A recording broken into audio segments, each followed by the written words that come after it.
மீகா அதிகாரம் 4. ஆண்டவரின் அனைத்துலக அருளாட்சி. இறுதி நாள்களில் ஆண்டவரின் கோவில் அமைந்துள்ள மலை மலைகளுக்கெல்லாம் உயர்ந்ததாய் நிலைநிறுத்தப்படும், குன்றுகளுக்கெல்லாம் மேலாய் உயர்த்தப்படும். மக்கள் இனங்கள் அதை நோக்கி சாறை சாறையாய் வருவார்கள். வேற்றினத்தார் பலர் அங்கு வந்து சேர்ந்து, புறப்படுங்கள், ஆண்டவரின் மலைக்கு செல்வோம், யாக்கோபின் கடவுளது கோவிலுக்கு போவோம். அவர் தம் வழிகளை நமக்கு கற்பிப்பார், நாமும் அவர் நெறிகளில் நடப்போம் என்பார்கள்.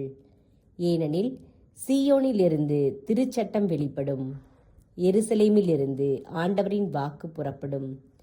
அவரே பல மக்களினங்களுக்கு இடையே உள்ள வழக்குகளை தீர்த்து வைப்பார். தொலை நாடுகளிலும் வலிமை மிக்க வேற்றினத்தாருக்கு நீதி வழங்குவார். அவர்களோ தங்கள் வாள்களை கலப்பை கொழுக்களாகவும் தங்கள் ஈட்டிகளை கருக்கரிவாள்களாகவும் அடித்துக் கொள்வார்கள். ஓர் இனத்திற்கு எதிராக மற்றோர் இனம் வாள் எடுக்காது. அவர்கள் இனி ஒருபோதும் போர் பயிற்சி பெற மாட்டார்கள். அவர்களுள் ஒவ்வொருவரும் தம் திராட்சை தோட்டத்தின் நடுவிலும் அத்தி மரத்தின் அடியிலும் அமர்ந்திருப்பர். அவர்களை அச்சுறுத்துவார் எவருமில்லை. ஏனெனில் படைகளின் ஆண்டவரது திருவாய் இதை மொழிந்தது. மக்களினங்கள் யாவும் தம் தெய்வத்தின் பெயரை வழிபடும். நாமோ நம் கடவுளாகிய ஆண்டவரின் பெயருக்கு என்றென்றும் பணிந்திருப்போம். அந்நாளில் நான் முடமாக்கப்பட்டோரை ஒன்று சேர்ப்பேன், விரட்டியடிக்கப்பட்டோரையும் என்னால் தண்டிக்கப்பட்டோரையும் ஒன்று கூட்டுவேன் என்கிறார் ஆண்டவர். முடமாக்கப்பட்டோரை எஞ்சியோராய் ஆக்குவேன், விரட்டியடிக்கப்பட்டோரை வலியதோர் இனமாக உருவாக்குவேன். அன்று முதல் என்றென்றும் ஆண்டவராகிய நானே சீயோன் மலைமேல் இருந்து அவர்கள் மேல் ஆட்சி புரிவேன்.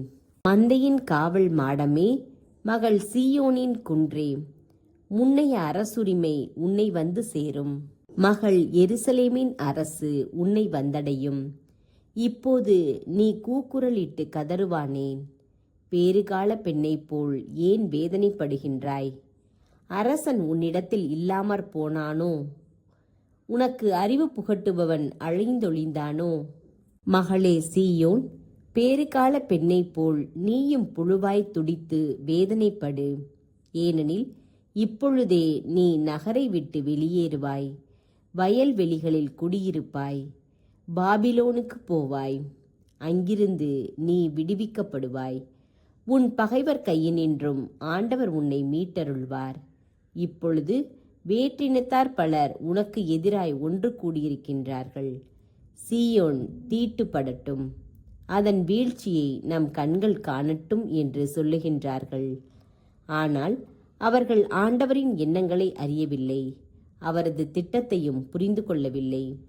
ஏனெனில் புனையடிக்கும் களத்தில் அரிக்கட்டுகளை சேர்ப்பது போல் அவர் அவர்களை சேர்த்து வைத்திருக்கின்றார். மகள் சீயோனே, நீ எழுந்து புனையடி. நான் உன் கொம்பை இரும்பாக மாற்றுவேன், உன்னுடைய குளம்புகளை வெண்கலமாக்குவேன். மக்களினங்கள் பலவற்றை நீ நொறுக்கி போடுவாய்.